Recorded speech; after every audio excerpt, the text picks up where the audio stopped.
องใสเหลือนี่ยามจากไกลมาหลายเดือนหลายปีปากเสถานีข้านี้ยังจำใจมันปากเสบ้านเฮาข้าเฝ้าห่วงหาห่วงลุงป้าอาห่วงหาทุกวัน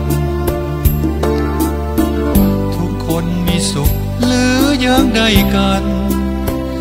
ปากเสทินฐานปากเสผูกพันสายใหญ่มีน้ำเสน้ำของไหลพวกเข้ากันดังสายสัมพันธ์มันแก่นของลาวเมืองใต้ภูผาเจียงเป็นหนึ่งแดนน้ำไม่ไหลตาทีน้อยใหญ่ตาเสละบังน้ำตา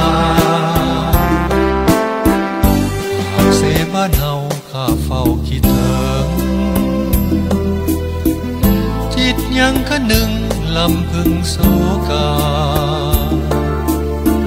เสโดนถิ่นนี้อยากคืนเต่าหา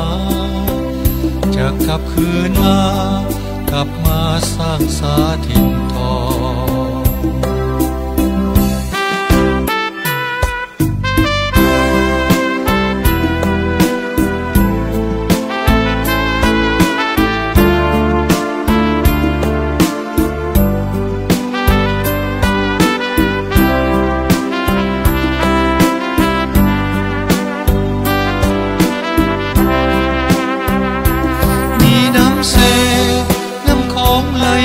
เข้ากัน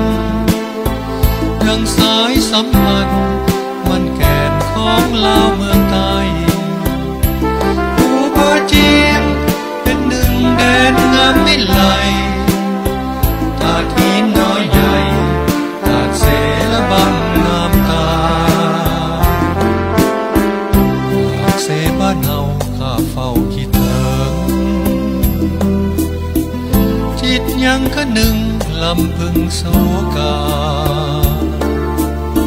เสโดนถิ่นนี้อยากคืนเต่าหาจะกลับคืนมา